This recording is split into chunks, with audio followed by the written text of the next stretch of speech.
Բարի երեկո։ Եթերում է հորիզոնի գլխավոր թողարկումը այսօրվա մեր ծրագրում։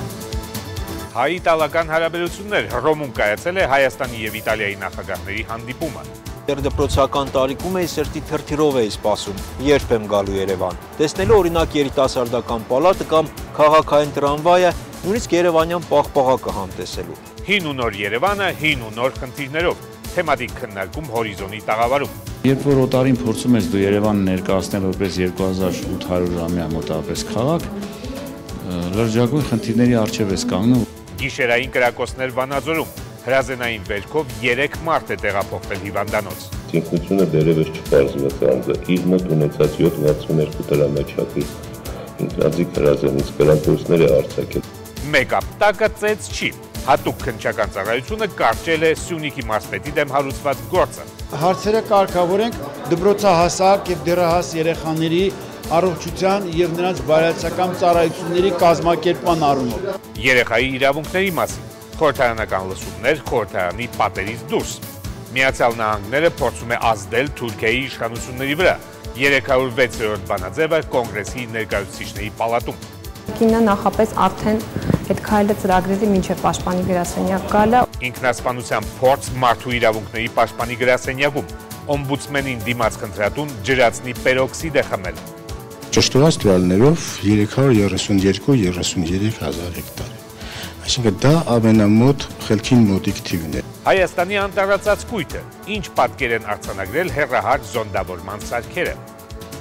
Քաղցկեղի բուժման հերթական մեթոդը, ուղիղ միացում հորիզոնի Լոս Անջելեսյան տաղավար։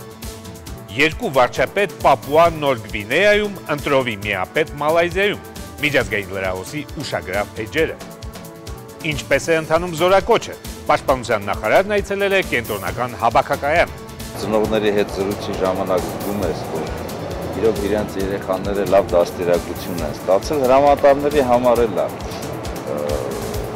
շատ դյուրին լինում։ Ինչպես տեսնում եք, այսօրվա մեր ծրագիրը բավական բազմազան է, բայց սկսենք Եվրոպայից, որովհետև դեկտեմբերի առաջին կեսը գոնե Հայաստանի նախագահի համար եվրոպական էր։ Սերժ Սարգսյանը նախ այցելեց Ֆրանսիա, իսկ այսօր գտնվում է Իտալիայում։ Երեկ արդեն հաղորդել էինք, որ Վատիկանում նա հանդիպել է Հռոմի Պապի հետ, իսկ այսօր նախագահի, այսպես ասենք, իտալական հանդիպումների օրն էր։ Այժմ Հռոմում է գտնվում իմ գործընկեր Քրիստինե Ալագուլյանը։ Բարի երեկո, Քրիստինե։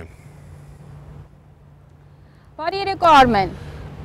Ես ինչքան հասկանում եմ, Քրիստինե, այսօր, այսպես ասենք, պաշտոնական հանդիպումների օրն էր, այո, նախագահի։ Արմեն, այո, ճիշտ ես, այսօր պաշտոնական հանդիպումների օրն էր, ես նշեմ, որ ընդհանրապես Հայաստանի նախագահի այցը Իտալիա կատարվում է բավական բարդ ժամանակաշրջանում Իտալիայի համար, որովհետև եթե հիշում ես, բավական քիչ ժամանակ է անցել այն պահից, երբ այստեղ ֆինանսատնտեսական խնդիրներին դիմագրավելու համար նույնիսկ նոր կառավարություն ձևավորվեց եւ արմիությունները բավական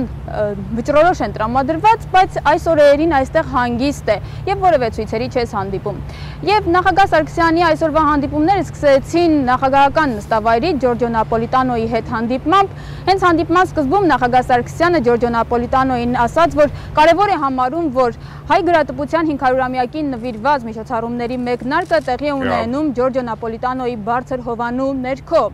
Իսկ Ջորջո Նապոլիտանոն իր հերթին նշեց, որ հատկապես Վենետիկը շատ կարևոր նշանակություն է ունեցել հայերի համար, հատկապես կրթական ու մշակութային առումով։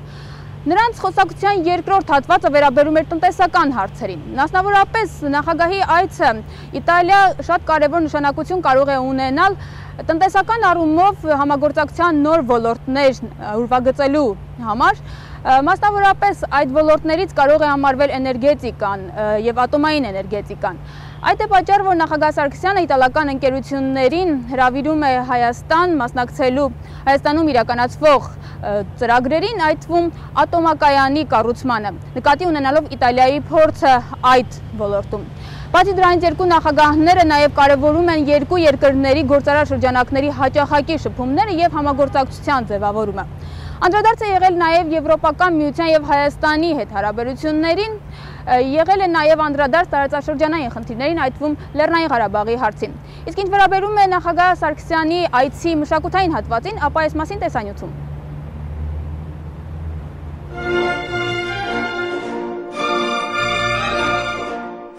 Հնագույն ավերակները դեռևս պահպանում են երբեմնի հզոր քաղաքի համբավը։ Ժամանակի քաղաքակրթության օրրաններից մեկը հարաբերությունների ստեղծման նոր կենտրոն դարձավ նաև հայերի համար։ Մինչև հիմա հին Հռոմի ավերակներում պահպանվում են հնագույն այն քարտեզները, որոնցում զետեղված են ժամանակի հզոր պետությունները, որոնց շարքում նաև հայկական պետություններ։ Այնպես որ հայերի առաջին մուտքը Իտալիա ժամանակին հռոմեական կայսրություն դեռևս անտիկ ժամանակաշրջանում էր։ Ավելի ուշ հայկական զորամասեր էին գործում բյուզանդահռոմեական զորաբանակների կազմում։ Հայազգի էին Իտալիայի փոխարքայի պաշտոնը զբաղեցնող զորահրամանատարները, իսկ հայ-իտալական շփումների պատմական բարձրակետը ժամանակին Կիլիկիո թագավորության ընթացքում էր, երբ հայ թագավորները Հռոմի եւ իտալական այլ քաղաքների հետ սկսեցին համագործակցել, պայմաններ ստեղծելով ազատ առևտրի համար։ Սրանք որոշակի իմաստով գրեթե նույն գաղափարներն էին, որ այսօր ընկած են Եվրամիության ստեղծման հիմքում։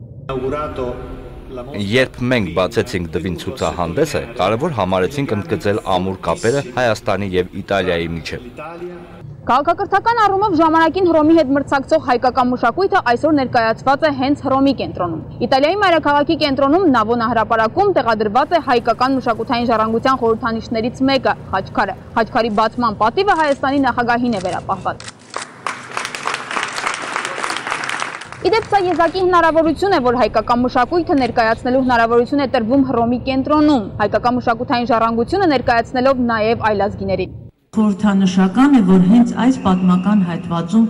այսօր 2011 թվականի դեկտեմբեր ամսին մենք տեղադրում ենք հայկական խաչքարը, ով հայկական խաչքարի արվեստին ծանոթ է, ինձ հետ կհամաձայնի, որ դա հայ քրիստոնեական մտքի եւ ճարտարապետական հանճարի միաձուլում է եւ իրական գլուխգործոց։ Հռոմը եւ Հայաստանը իրար հանդիպում են առաջին դարում Քրիստոսի ծննդից հետո։ Այդ պահից սկսած հարաբերությունները միշտ շարունակական են տարբեր բնակավարներում։ Մենք գիտենք այն տանջանքների մասին, որ կրել է հայ ժողովուրդը տարբեր ժամանակներում իր քրիստոնյա հավատքի պատճառով, բայց քրիստոնեությունը եղել է այն ամուր կապը, որ միշտ կապել է Հռոմը Հայաստանի հետ։ Այսօր այս հայկական խաչքարը եկել է հարստացնելու Հռոմի մշակութային ժառանգությունը։ Խորհրդանշական այն հանգամանքը, որ խաչքարը, որ ՅՈՒՆԵՍԿՕ-ի կողմից համարվել է մարդկության մշակութային ժառանգության մաս, եւ այդ խորհրդանիշը մենք ընդունում ենք Հռոմի հենց սրտում, որը նույնպես համաշխարհային մշակութային ժառանգության մաս է կազմում։ Մենք գրկապաց ենք այն ընդունում, որովհետեւ Հռոմը միշտ բաց է երկխոսության համար։ Սա էլ հայ-իտալական բարեկամության մեկ արտահայտությունն է։ ՅՈՒՆԻՍԵՖ-ի իտալական դպրոցի երեխաների շուրթերից հնչում են թե Հայաստանի, թե Իտալիայի օրհներգերը, Հայաստանի նախագահի հետ հանդիպումը ավարտելով նրան հուշանվեր հանձնելով։ Այսօրենին Բրասկի թանգարանում են ցուցադրվում նաև հայոց մայրաքաղաքներից մեկի Դվինի մասին պատմող ցուցանմուշները։ Պատահական չէ ընտրված այն խորագիրը, որի ներքո անցկացվում է ցուցահանդեսը։ Դվին Հայաստանի մայրաքաղաքը Ասիայի եւ Եվրոպայի միջև։ Արշակունի արքաներից մեկի Խոսրով Կոտակի ժամանակ մայրաքաղաքի վերածված Դվինը աշխարհագրական դիրքով ու նշանակությամբ առանձնահատուկ տեղ էր զբաղեցնում։ Այստեղ էին հատվում 6 ուղիներ, Հայաստանը կապելով Փոքր Ասիայի, Հարավային Եվրոպայի, Միջագետքի եւ այլ տարածաշրջանների հետ։ Այն արհեստագործական ու տարանցիկ խոշոր կենտրոն էր։ Կարծում եմ, որ այսօր շատ կարևոր է, որ այս խաչքարը բացելուց հետո մենք այցելենք այս ցուցադրությունը եւ մոտակա օրերին հաղորդակից կլինենք այն բազմաբովանդակ ծրագրերին, որոնք իրականացվում են Հայաստանի Հանրապետության նախագահի աշխատանքային այցի ընթացքում Իտալիա։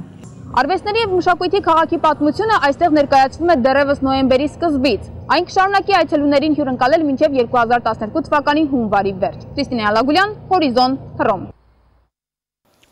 Քրիստինե, դե դու այնքան գեղեցիկ ցույց տվեցիր Հռոմը, ես քեզ նախանձում եմ, իհարկե ինձ ընդամենը 3 օր բախտ վիճակվեց մի անգամ լինել Հռոմում, բայց կրկնակի եմ քեզ նախանձում, որովհետև այս գեղեցիկ քաղաքից դու գնալու եք ավելի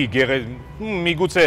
Հռոմի նման գեղեցիկ քաղաք Վենետիկ, այնտեղ ինչ է սպասվում։ Ես նշեմ Արմեն, որ Վենետիկ մինչ մեկնելը նախագահ Սարգսյանի այսօրվա օրակարգը դեռ չի ավարտվել, հենց այս պահին էլ ընթանում է նրա հաջորդ հանդիպումը ԵԱՀԿ խորհրդարանական վեհաժողովում Իտալիայի պատվիրակության ղեկավար Ռիկարդո Միլիորիի հետ, այնուհետև տեղի կունենա նախագահ Սարգսյանի հանդիպումը գործարաշրջանակների ներկայացուցիչների հետ, իսկ վաղը արդեն նախագահական պատվիրակությունը կմեկնի Վենետիկ, իսկ Վենետիկում, ինչպես երեկ նշեցի, տեղի կունենան հայ գրատպության 500-ամյակին նվիրված միջոցառումների շարքի մեկնարկը։ Ես հիշեցնեմ, որ դա պատահական չէ, որովհետև Վենետիկում 1512 թվականին տպագրվեց առաջին հայ տպագիր գիրքը՝ Ուրփաթագիրքը։ Շնորհակալություն Քրիստինե Ալագուրյան։ Արդեն Վենետիկում։ Շատ լավ, կհանդիպենք Վենետիկում ուրեմն։ Այժմ անցնենք միջազգային կյանքին եւ ես նախ ուզում եմ մի ինֆորմացիա հաղորդել, սրանք վերջին տեղեկություններն են այն մասին, թե ինչ տեղի ունեցավ այսօր Բելգիայի Լիեժ քաղաքում տարբեր տեղեկություններ էին ստացվում օրվա ընթացքում, հիմա վերջին տեղեկություններն եմ ուզում ներկայացնել։ Այսօր մի մարդ բելգիացի նռնակներ է նետել Բելգիայի Լիեժ քաղաքի կենտրոնում, առնվազն 3 մարդ է սպանվել և սպանվել է նաև ինքը նռնակ նետողը, 75 մարդ վիրավորվել է։ Ոստիկանության տվյալներով այդ մարդու անունն է Նորդին Արմանի, 3 տարի առաջ նա ազատազրկվել է 58 ամսով,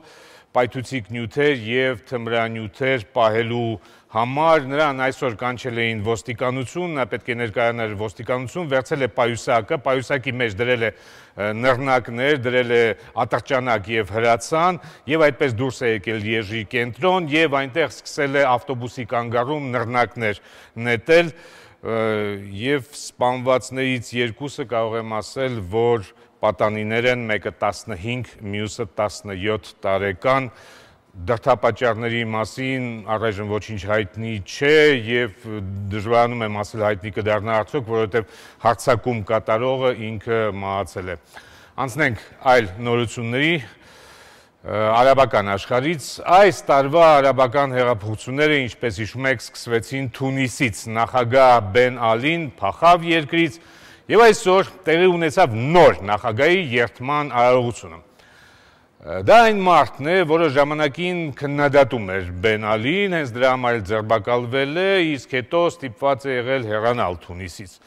Այսինքն, դիսիդենտը դարձավ պրեզիդենտ, մեր միջազգային տեսաշարը։ Թունիսի խորհրդարանը նախագահ ընտրեց Մոնսեֆ Մարզուկին և այսօր կայացավ նրա երդմնակալության արարողությունը։ Մարզուկին, որը վայելում է թունիսիների հարգանքը իր ընդդիմադիր գործունեության համար, նախագահ կմնա ընդամենը 1 տարի, մինչև Թունիսի նոր սահմանադրության մշակումը։ Պաղեստինի առաջնորդ Մահմուդ Աբասն այսօր Փարիզում մասնակցել է ՅՈՒՆԵՍԿՕ-ի կենտրոնակայանի մոտ պաղեստինյան դրոշի բարձրացման արարողությանը։ Պաղեստինցիներն այսօր ոգևորությամբ տոնում էին իրենց դիվանագիտական հաղթանակը։ Պաղեստինը լիիրավ անդամ ճանաչելու համար ԱՄՆ, Կանադան և Իսրայելը զրկել են ՅՈՒՆԵՍԿՕ-ն ֆինանսավորումից։ Իսկ Չինաստանում այսօր դպրոցական ավտոբուսը բախվել է դիմացից եկող մեքենային և ընկել ջրանցքը, զոհվել է 15 երեխա։ Շուրջ 30 դպրոցական ողջ է մնացել։ Իրավապահները ենթադրում են, որ ավտովթարը տեղի է ունեցել վարորդի մեղքով, նա ձերբակալվել է։ Տարվա մարդ կոչման համար Time հանդեսի քվեարկության արդյունքներով ամենից շատ ձայներ է ստացել Թուրքիայի վարչապետ Ռեջեփ Էրդողանը։ Ճիշտ է, նրա դեմ տված քվեներն ավելի շատ են։ Վերջնական որոշումը, որը կհրապարակվի այս շաբաթ, կայացնելու է ամերիկյան շաբաթականի հատուկ հանձնաժողովը, եւ այն կարող է չհամընկնել ընթերցողների կարծիքի հետ։ Այսօր բախումներ են տեղի ունեցել Ուկրաինայի վերաքննիչ դատարանի դիմաց, որտեղ քննվում էր նախկին վարչապետ Յուլիա Տիմոշենկոյի բողոքը։ Առաջին ատյանի դատարանը Տիմոշենկոյին դատապարտել է 7 տարվա ազատազրկման պաշտոնեական դիրքի չարաշահման համար։ Մալազիայում այսօր անսովոր իրադարձություն է տեղի ունեցել։ Երկրորդ անգամ թագադրվել է թագավոր Սուլթան Աբդուլ Համիդ Մուաձամ Շահը։ Մալազիայում, ինչպես նաև Կամբոջայում գործում է ուրույն մի համակարգ, ընտրովի միապետություն։ 5 տարին մեկ 9 սուլթանները գաղտնի քվեարկությամբ ընտրում են գերագույն ղեկավարին, այսինքն թագավորին, որի դերը զուտ արարողակարգային է։ Իսկ Պապուա Նոր Գվինեայում այժմ կա 2 վարչապետ։ Գործող վարչապետը մեկնել էր արտասահման բուժման եւ այդ ժամանակ նրա մրցակիցը ինքն իրեն վարչապետ է հռչակել եւ այդ որոշումը հաստատվել է խորհրդարանում։ Երկուսն էլ դիտորդների կարծիքով բավարար աջակցություն չեն վայելում ժողովրդին փողոց դուրս բերելու համար եւ երկրի գլխավոր նահանգապետը Սողոմոնյան որոշում է կայացրել առաջարկելով զույգ վարչապետներին նստեք բանակցությունների սեղանի շուրջ եւ ինքներդ որոշեք թե ձեզանից ով է օրինական վարչապետը։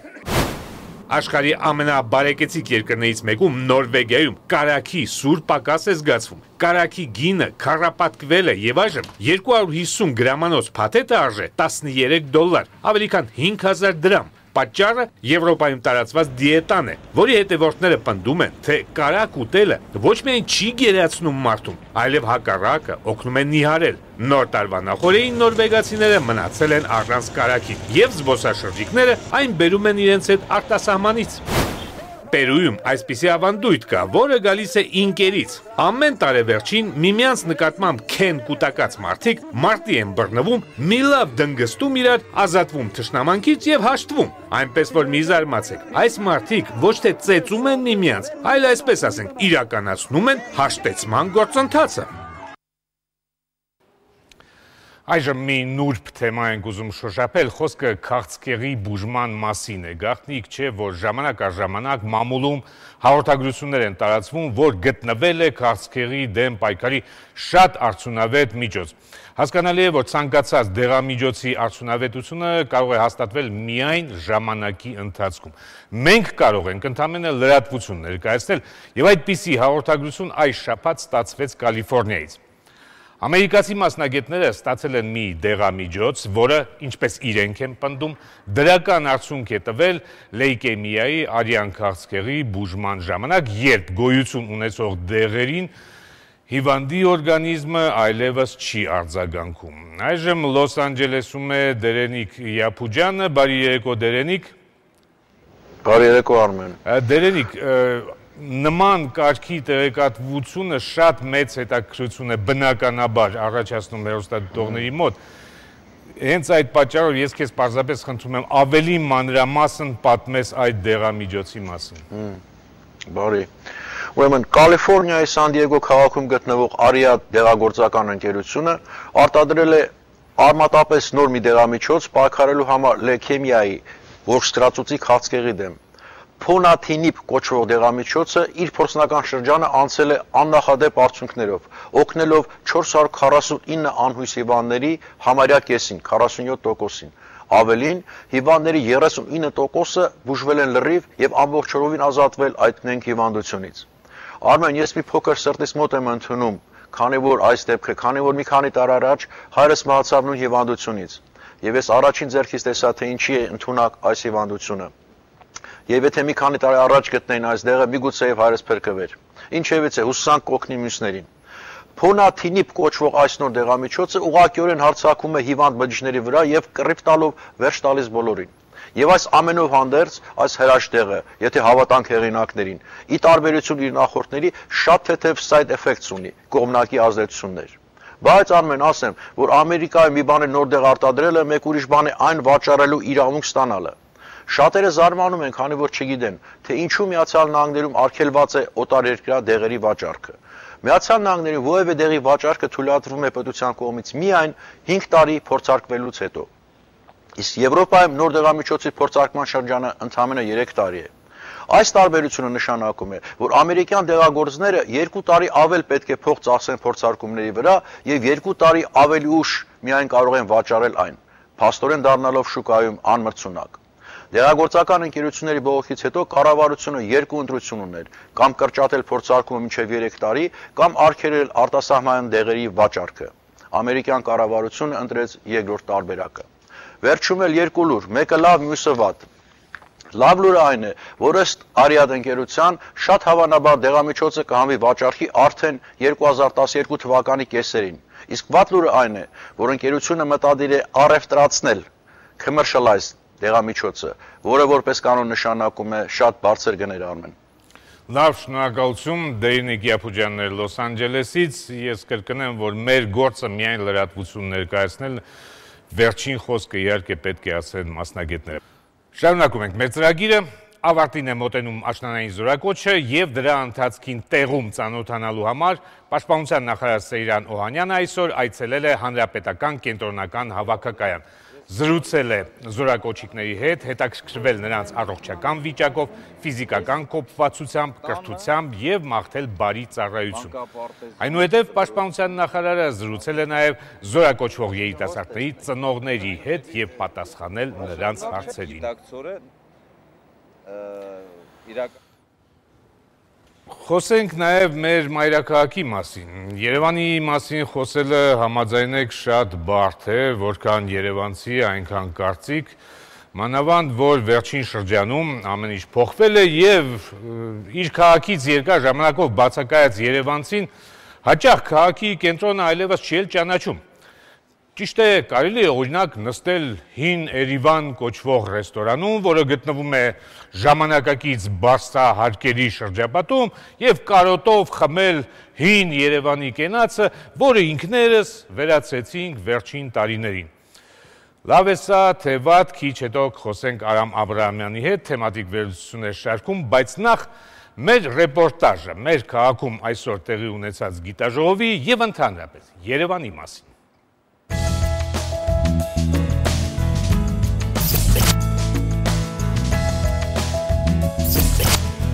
Երևանի պատմության թանգարանում ոչ միայն 2800 տարեկան, այլև ընդամենը մի քանի տարի առաջվա Երևանից այնպիսի ցուցանմուշներ կան, որոնք արդեն պատմություն են, միայն փաստաթղթի կամ լուսանկարի տեսքով։ Քաղաքում դրանք էլ չես գտնի։ Թանգարանի ավագ գիտաշխատող Սուսաննա Հարությունյանը բազմաթիվ օրինակներ է բերում։ Որ մենք վերակառուցել չենք սիրում, մենք ընդամենը սիրում ենք կառուցել եւ քանդել։ Շենքը այսօր գոյություն չունի եւ նրա տեղում սովորական էլիտար շենքերից մեկն է բարձրացել, որը կարող էր նաեւ ցանկացած ուրիշ տեղում լինել, իսկ այդ գավառական դպրոցի շենքը կարելի էր պահել որպես հուշարձան։ Խոսքը 1800-ականների սկզբին երևանցիների հանգանակություններով կառուցված առաջին պետական դպրոցի մասին է, որը հետագայում դարձել է առաջին քաղաքային ակումբը, ապա նաև Երևանի առաջին թատրոնը։ Եթե այն անգամ ճարտարապետական շատ մեծ արժեք չէր ներկայացնում, ապա ըստ մասնագետների պատմական մեծ կարևորություն ուներ։ Եվ երբ որ օտարին փորձում ես դու Երևանը ներկայացնել որպես 2800-ամյա մոտավորապես քաղաք, լրջագույն խնդիրների առջև ես կանգնում, որտեղ դրա ուղղակի նմուշը դժվարանում ես ներկայացնել այդ այցելուին։ Ուրիշտեղ հինը պահպանվել է, նորը պետք է կառուցվի բարձրահարկ, որտեղ հիմա այդ է պահանջում։ Դրանք կառուցվել են քաղաքից դուրս, թաղամասերում,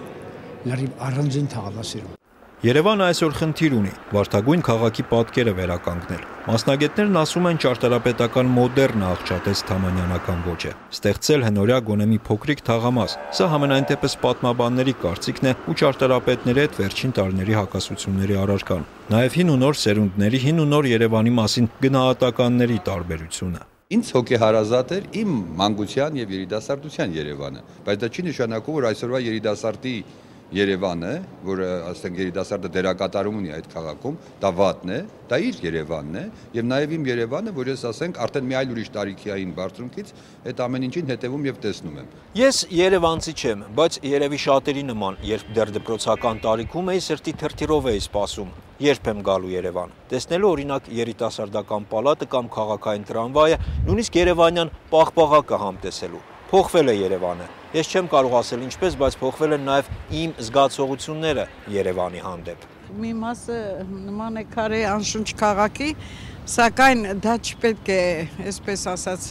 դարձնել կարգախոս եւ դրանով առաջնորդվել։ Նորն էլ է պետք, չափի մեջ։ Հինը թող մնար, հինը նորը կառուցեն որտեղ ուզում են։ Այնքան տերիտորիա ունեն ազատ, թող սարքեին։ Սա թող մնար հին Երևան։ Եթե չվնասեն, նորը չի կառուցվում, իմ կարծիքով պետք է։ Փոփոխությունները պետք է։ Իմ դուրը ավելի է գալիս հենց։ Գեղեցիկ է սիրնը։ Հավանում ենք։ Հինը իմ մանկության Երևան։ Երևանի վերափոխված նկարագրում խնդիրները միայն ճարտարապետական չեն։ Գիտաժողովին պատմաբաններն ու ազգագրագետները հենց դրանց լուծումներն էին առաջարկում։ Վերականգնել մայրաքաղաքային մշակույթը, սկսած հոգևորից մինչև երևանյան բարբար ու մայրաքաղաքային խոհանոց։ Արտակ Հովանեսյան, Ժիրայր Հավեցյան, Հորիզոն։ Տես Արամ, այսքան կարծիքներ լսեցինք, էստոնացիները նրանց օրինակն եմ ուզում բերել, ես մի անգամ դա նկարագրել եմ էլեկտրոնային լրատվամիջոցի մեկին գրած հոդվածում, Առաջին հերթին անկախությունը ձեռք բերելուց հետո նրանք հսկայական միջոցներ ներդրեցին, որպեսզի իրենց մայրաքաղաքի պատմական կենտրոնը վերականգնեն։ Եվ հիմա ստացան դրա փոխհատուցումը։ Ռեստորաններ, սրճարաններ, թանգարաններ, հուշանվերների խանութներ եւ այլն հսկայական փող է բերել դա։ Այո, նյութական։ Եվ դա դարձավ քաղաքի զարգացման հիմքը։ Մենք վարվեցինք բոլորովին այլ կերպ, հակառակը։ Ամեն ինչ կենտրոնում քանդեցինք եւ սկսեցինք նորը կառուցել։ Կարելի է արդյոք այս համեմատությունը ճիշտ համարել եւ արդյոք որն է ճիշտը քո կարծիքով։ ես դրան ավելացնեմ նաև Բերլինի օրինակը, այնտեղ շքեղ նոր թաղամասը, մոդեռն ուրեմն ճարտարապետությամբ, կառուցվել է գիտես որտեղ ոչ մի շենք չկար, որտեղ երկու Բերլինների միջև ուրեմն չեզոք գոտիներ, կոչվում է Պոցդամեր պլաց, եւ այնտեղ հիմա ձևավորվում է այդ քաղաքի նոր կենտրոնը, բայց ոչինչ չքանդվեց։ Ոչ, բայց Ռայքստագի կողքը բնականաբար նրանք չսարքեցին ուրեմն այդ բանը։ Եվ արի այնուամենայնիվ ազնիվ լինենք, Երևանը Բերլին կամ Տալին չէ։ Նույնիսկ կարելի ասել, որ Վանաձոր, չգիտեմ, Գյումրի, Շուշի, Գանձակ չէ, որոնք 20-րդ դարի սկզբում թեև փոքրիկ գավառական, բայց կայսրության փոքրիկ քաղաքներ էին։ Երևանը 20-րդ դարում քաղաք չէր։ Այնուամենայնիվ Երևանի կենտրոնում կային շենքեր, որոնք կարելի էր պարզապես ամրացնել այդ նույն տրամաբանությամբ, որ ասացի։ Կային ընդհանրապես անպետք շինություններ, որոնք կարելի էր նորից ստեղծել այն ոճով, որով կար 20-րդ դարի սկզբում։ Դա չարվեց։ Ինչու չարվեց։ Պետությունը պարզապես ուղիղ պարզ ասենք, տուրք տվեց կառուցապատողների ագահությանը եւ նրանց շահույթ ստանալու մարմաջին։ Ուրիշ ոչինչ։ Եվ դրա համար մենք ունենք այնինչ ունենք։ Ես հենց դրա մասին էի ուզում հարցնել, տես, արդյոք քաղաքային իշխանություններին, քաղաքապետարանին հաջողվում է դիմակայել այդ պաշտոնյաների կամ մեծահարուստների ախորժակներին,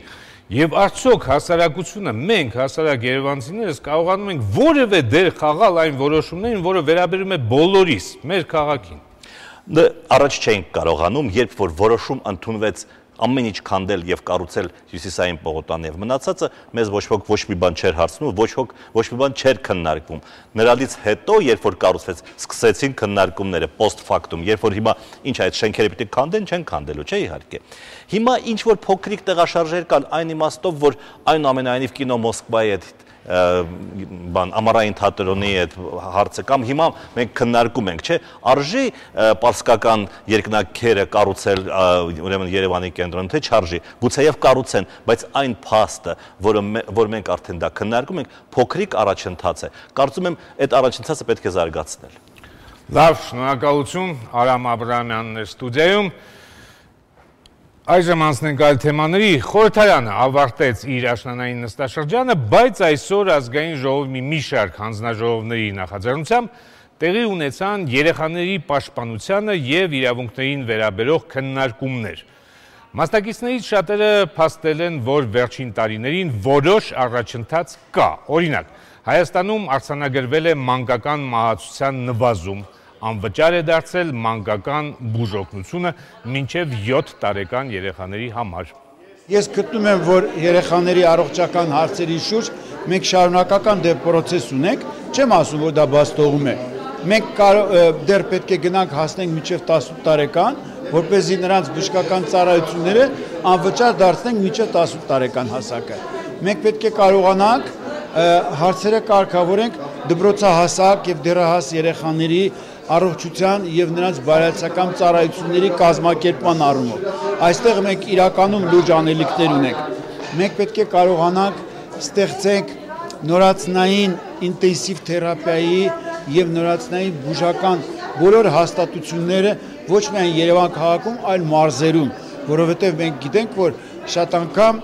դրանք անհասանելի են այսօր դեռ մարզերում, բայց ունենք լուրջ հաջողություններ, որ արդեն մի քանի մարզերում մենք ունենք արդեն վերակառուցված հիվանդանոցներ, լավ կահավորված, որտեղ որ մենք կարող ենք արդեն այդ ամենը կազմակերպել։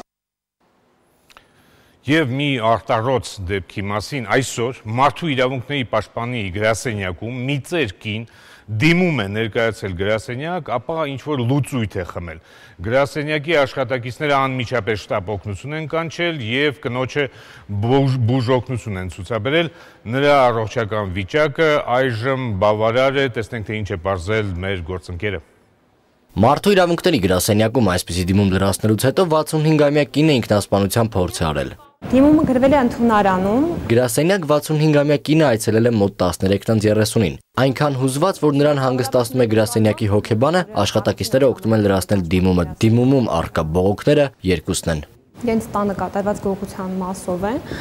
եւ այս հարցում ըստ երևույթին բողոքը ուղղված է կոնկրետ գողության կապակցությամբ իրականացված քննության դեմ։ Մյուս հարցը, որը բարձրացվում է դիմում, դա տարածքային սոցիալության դեմ բարձրացված բողոքն է եւ կապված է նպաստի վճարման դադարեցման հետ։ Դիմումը գրելուց անմիջապես հետո կինը մի լուծույթ է խմել եւ ուշագնաց եղել։ Աշխատակիցները շտապ օգնություն են կանչել, նրան տեղափոխել հիվանդանոց։ Դիմումի բովանդակության ուսումնասիրությունից երևում է, որ տվյալ կինը նախապես արդեն այդ քայլը ծրագրել է մինչև պաշտպանի գրասենյակ գալը,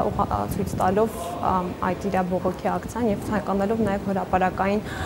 ուշադրություն հրավիրել այդ հարցի վրա։ Ձեդ ուզեցին, նադես սոկ ուզեցին։ Զրուցակիցս ինքնասպանության փորձ կատարող Գյումրիի բնակիչ Անահիտ Վարդանյանի փեսան է։ Հովակիմը ապրում է Զոքանչի տանը, ունի 5 երեխա, որից 2-ը մանկատանն են։ Ամեն ամիս 48,000 դրամ բազմազավակության նպաստ է ստանում, քանի որ Զոքանչի հետ են ապրում, ըստ փեսայի Զոքանչին այլևս սոցիալական աջակցություն չեն տալիս, տանից 1 հոգի է ստանում աջակցություն։ Սա առաջին խնդիրն է, որի համար բողոքում էր կինը։ Անահիտ Վարդանյանը նախկինում եղել է Վարշավիր, աշխատել է տնակում։ Բուժման նպատակով Ռուսաստան է գնացել, ետ վերադարձել ու տնակը տեղում չի գտել։ Հետո հայտնաբերել են տնակը, դարձած ավտոպահեստամասերի խանութ։ Սեփականությունն ապացուցել չի հաջողվել։ Դոկումենտները օրինական պեճադած տարանք, որ աներոջես անուն ազգանով է տոմիգա հատկացրած է բան, հետո հանին այնտեղ բաժարնու թուղթը բան օրինքը Վարշավիրանոց օգտագործե, սա մուծումները բանը երել է։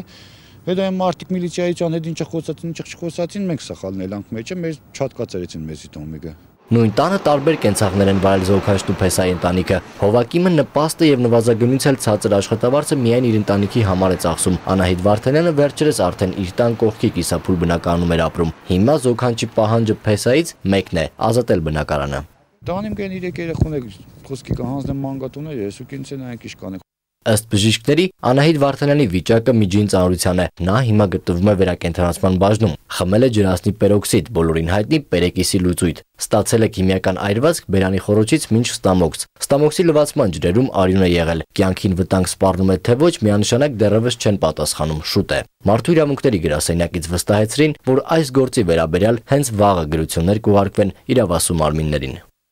Մամել Քեշիշյան, Արեգ Հակոբյան, Հորիզոն։ 3 կեսգիշերին կրակոցներ են հնչել Լոռու մարզկենտրոնում։ Վանաձորի 3 բնակիչներ հրազենային վնասվածքներով հիվանդանոց են տեղափոխվել Դիտենք Ֆորտունա մարզային հեռուստաընկերության պատրաստած տեսանյութը։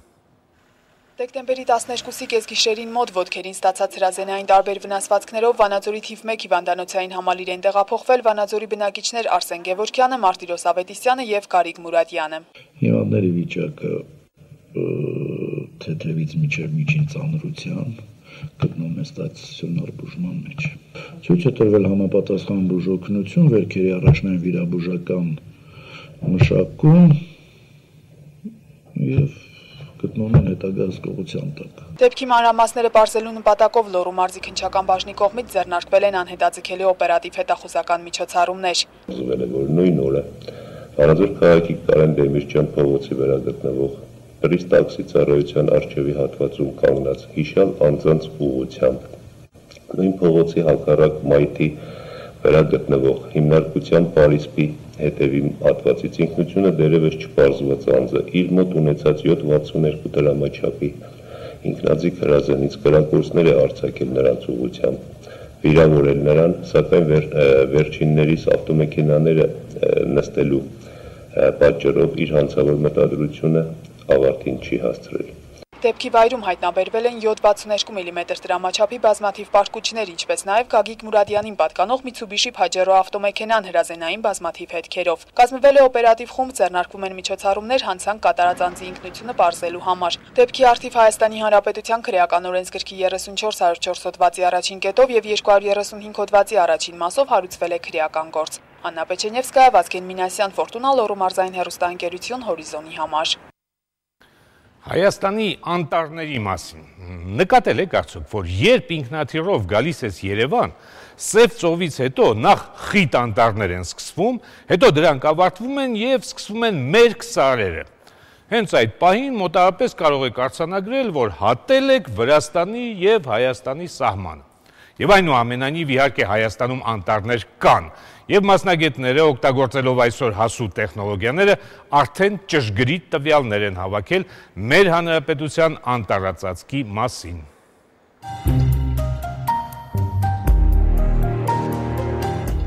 Սա ուղղակի գեղեցկություն չէ։ 1 հեկտար անտառածածկը 1 ժամում արտադրում է այնքան թթվածին, որքան անհրաժեշտ է 200 մարդու շնչառության համար։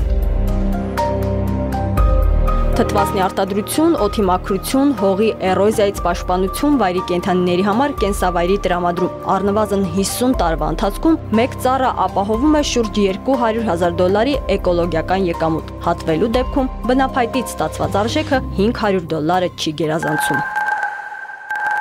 Սևան, Վանաձոր, Վահագնի, Ջիլիզա, Գոշավանք ապացույցներն այն բանի, որ մեր ընտրությունը շատ հաճախ ոչ թե $200,000, այլ $500 րոպեական օգուտի վրա է կանգ առնում։ Ծառահատումները այս տարի են կատարվել։ Ապօրինի գործողություններ, որոնց արդյունքում Հայաստանի քարտեզի վրա կանաչ գույնը տարեստարի պակասում է։ Ինքներդ գնահատեք։ Հայաստանի անտառային ծածկը մեր թվարկությունից առաջ 18-րդ դարում եւ 2000 թվականից այս կողմ։ Վերջնական արբանյակային պատկերի վրա մաքրված արդեն իսկ սեգմենտավորման արդյունքի տեղադրումն է,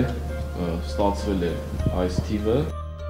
Թիվը Հայաստանի անտառային ծածկի ընդհանուր մակերեսինն է։ Ուսումնասիրությունները հեռահար զոնդավորում կոչվող մեթոդով են կատարվել։ Այդ դեպքում արբանյակային պատկերի վրա վերծանման համակարգչային ծրագրերի օգնությամբ մասնագետները մինչև անգամ կարողանում են պարզել, թե որ անտառում որ տեսակի քանի ծառ կա, ինչ քանակի ծառահատումներ են կատարվել, որքան է վերականգնվել։ Գործընթացն այնքան էլ թանքաճույք չէ, յուրաքանչյուր պատկերահանումը €2000 արժե։ Առաջին փորձը մեր դեպքում սահմանափակվել է անտառածածկի ընդհանուր մակերեսը որոշելով։ Անտառի վերիկ գոտու ուրեմն դեմարկացիոն աշխատանքներին շատ դեպքերում աշխատանքը թեթևացնելու համար նրանք ուղիղ էին անցնում։ Եվ այսպես, հեռահար զոնդավորման մեթոդը մի նրբություն է պարզել, որը իհարկե լրացուցիչ ուսումնասիրություններով կհաստատվի։ Հանրապետությունում կարծես թե անտառատարածքներ կան, որոնք ոչ խորհրդային տարիներին, ոչ էլ դրանից հետո մակերեսի վերջնական ցուցանիշներում չեն նշվել։ Անտառածածկի վերաբերյալ վերջին պաշտոնական ուսումնասիրությունները 1993 թվականին են կատարվել։ Հայտարարվել է, որ Հայաստանը ընդհանուր առմամբ մոտ 334,000 հեկտար անտառածածկ ունի։ Հիմա այդ ցուցանիշը 332,000-ը գրեթե չի անցնում։ Մակերեսի կրճատման պատճառը միայն ապօրինի ծառահատումները չեն։ Այդ մասին հորիզոնի եթերում նաև ամիսներ առաջ ենք խոսել։ Տերևի վերևի մասից սպիտակ փառը առաջանում, կամած ավելի շատանում է, լրիվ ծածկում է այդ մակերեսը եւ ալերացող եւ տերևակալներ։ Սրանք Հայաստանի անտառների սպառնացող հիվանդություններն են։ Անտառի պահպանության համար ապօրինի ծառահատումներից ոչ պակաս վտանգավոր։ Վարակված անտառները արդեն քիչ չեն։ Ինչու չեն բուժվում։ Հանրապետության գլխավոր անտառապետի պատասխանը կարճ է։ Հատկացված միջոցները չեն բավարարում, իսկ իրենց եկամուտներով էլ անում են այն, որքան կարողանում են։ Լավ պահպանությանը ոչ միայն հսկիչների պակասն է խանգարում, այլև օրենսդրական բացերը։ Օրինակ, փայտ գողացողի ձեռքից գողոնը տեղում վերցնելու իրավունք չկա։ Միևնույն է, այն նա անտառից դուրս է բերում։ Այս տարի այդ բյուջեից 712 միլիոն էր հատկացվել աշխատավարձ որպես։ Այն աշխատավարձի 80%։ Լավ, 10 հեկտար անտառ, ամենասովորական հիվանդությունը բուժելու համար ինչքան ծախս է կան։ Մոտավորապես, ես հիմա հիշեմ, ասեմ, որովհետև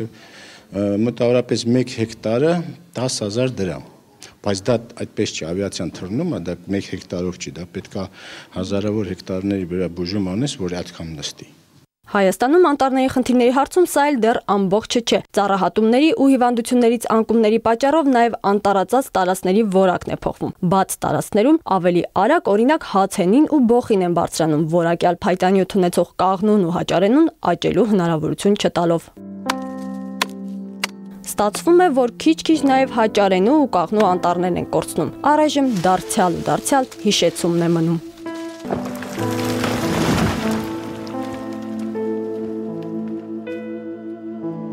Արփիս Քեսյան, Էդվարդ Մինասյան, Հորիզոն։ Դե ինչ, այժմ սպորտի մասին։ Սկսենք ֆուտբոլային վեճերից, բայց ոչ թե խաղադաշտային վեճերից, այլ դատարանային վեճերից։ Ֆրանսիական Լիոնի նախկին մարզիչը փոխհատուցում էր պահանջում այդ ակումբից, թե ինչով ավարտվեց այս պատմությունը, այժմ կպատմի Վարդան Թադևոսյանը։ Վարդան, ինչն էր էությունը այս գործին։ Արմեն, նախ ասեմ, որ պայմանագրի ավարտից 1 տարի առաջ պաշտոնան եղած մարզչի դատապաշտպանը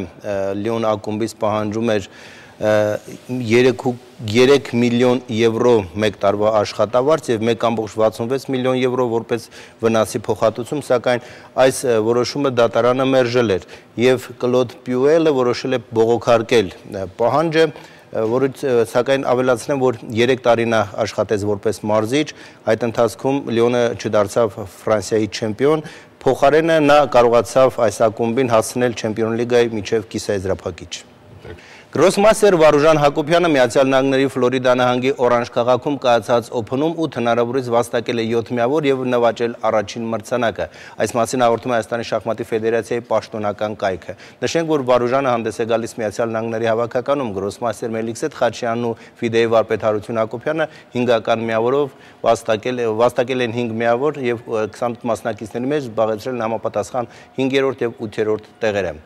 Ֆուտբոլի Անգլիայի առաջնության 15-րդ տուրում Մանչեսթեր Սիթին առաջին պարտությունն է կրել ընթացիկ առաջնությունում, Լոնդոնում Սիթին մրցել է Չելսիի հետ եւ պարտվել 1-2 հաշվով։ Լոնդոնցիները կամայն հաղթանակ են տարել, հյուրերը Բալոտելիի գոլի շնորհիվ հաշիվը բացել էին արդեն 2-րդ րոպեին։ Մանչեսթեր Սիթին 38 միավորով մնաց առաջին տեղում, 2 միավոր քիչ ունի Մանչեսթեր Յունայթեդը, Չելսին ու Տոտենհեմը վաստակել են 31-ական միավոր։ Տոտենհեմը 1 հանդիպում պակաս է անցկացրել։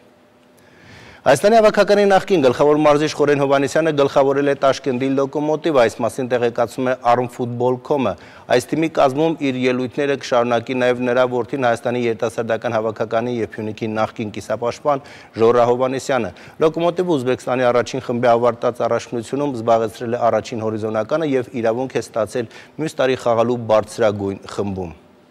Լոնդոնի Արսենալի ղեկավարությունը թիմի առաջատար հարձակվող Ռոբին Վան Պերսիի հետ դեռևս չի կարողանում պայմանավորվել պայմանագիրը երկարացնելու շուրջ եւ այժմ ցանկանում է գործարկնքել Մադրիդի Ռեալի հետ։ Լոնդոնցիները ցանկանում են Վան Պերսին փոխանակել Կարիմ Բենզեմայով։ Պարբերականը գրում է, որ Արսեն Վենգերը շատ է մտահոգված, որ Հոլանդիայի հավաքականի հարձակվողը, ով Անգլիայի առաջնության մեկնարկային 15 խաղերում դարձել է 15 գոլի հեղինակ, կարող է լքել Արսենալը եւ նրա փոխարեն թիմում ցանկանում է տեսնել Բենզեմային։ Փոխանակությունը կարող է հետաքրքրել արխայական ակումբին, որի ղեկավարները վաղուց են ցանկանում իրենց թիմում տեսնել հոլանդացուն։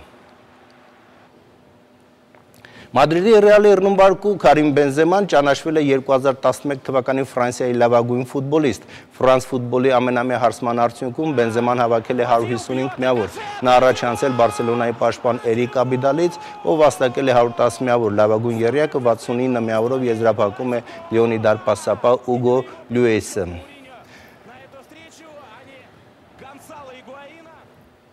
Պրոֆեսիոնալ բռնցքամարտի աշխարհի նախկին չեմպիոն գերծանրքաշային Նիկոլայ Վալոևը դարձել է Ռուսաստանի Պետդումայի падգամավոր Եդինայա Ռոսիա կուսակցությունից։ Պետդումայում Վալոևը կներկայացնի Կեմերովի մարզը, նախկին մարզիկն արդեն համաձայնել է կենտրոնական ընտրական հանձնաժողովից վերցնել падգամավորական մանդատը։ Ավելի վաղ Վալոևը հայտարարել էր, որ падգամավոր ընտրվելու դեպքում մեծ ռինգ չի վերադառնա։ Նիկոլայ Վալոևը Եդինայա Ռոսիային անդամակցել է 2010 թվականի ապրիլին։ Այսքանը։ Հետաքրքիր է, լավ բռնցքամարտիկ էր, տեսնես հիմա լավ օրենսդիր քաղաքական գործիչ դուրս կգա բռնցքամարտը, ես շատ եմ կասկածում ճիշտն ասած, բայց իհարկե չեմ կարող ասել։ Ահա այսքանը այսօր Վարդան Թադևոսյանն էր, ձեզ առաջարկում ենք դիտել նաև մեր եզրափակիչ տեսանյութը, իսկ ես ու Վարդանը ձեզ հրաժեշտ ենք տալիս եւ մաղթում ամենայն բարիք։ Լուսանկար հաշված րոպեներ, մեկ անվճար MMS հաղորդագրություն եւ լուսանկարն արդեն նոր Orange blog-ում է հայտնվում։ Նախ եւ առաջ ասեմ, որ շատ պարզ է գրանցվել վեբ կայքի միջոցով կամ mobile GPRS ինտերֆեյսի միջոցով կամ հատուկ Orange բաժանորդների համար SMS-ի միջոցով։ Orange ընկերությունը ներկայացրեց նոր վեբ միջավայրը, որտեղ յուրաքանչյուրը կարող է ստեղծել իր սեփական վիրտուալ տարածքն ու հավաքել բոլոր հիշարժան պահերը, նկարների, տեսանկարահանումների, աուդիո ֆայլերի կամ գրառումների տեսքով։ Ինչ արագությամբ որ հնարավոր եղավ բեռնել նկարը, ճիշտ նույն արագությամբ եւ հեշտությամբ էլ ցանկացողները կարող են դառնալ նոր բլոգի անդամ։ Գրանցվել կարող են ինչպես orangeblog.am կայքում, այնպես էլ 2564 կարճամարին հաղորդագրություն ուղարկելով։ Հաղորդագրությունը պետք է ունենա հետևյալ բովանդակությունը՝ OK բացատանիչ էլեկտրոնային փոստի հասցե։ Սա պրեմիերա է ինչպես Հայաստանում, այնպես էլ Orange-ի աշխարհագրության մյուս երկրներում։ Լինելով շարժական ինտերնետի առաջատարը երկրում եւ տեսնելով հայկական բլոգոսֆերայում տիրող աշխուժությունը, մենք ցանկանում ենք աջակցել ու խթանել հայերեն լեզվով էլեկտրոնային բովանդակության զարգացմանն ու տարածմանը։ Բոլորը կարող են օգտվել այս բլոգից, բայց Orange-ի բաժանորդները ունեն նաև առավելություն։ Եթե մնացած բոլորը ոչ օրանժ բաժանորդները կարող են ունենալ 100 մեգաբայթ ուրեմն հիշողության ծավալ այնտեղ տեղադրելու, ապա օրանժի բաժանորդներին մենք տրամադրելու ենք մինչև 2 գիգաբայթ հիշողության ծավալ, որը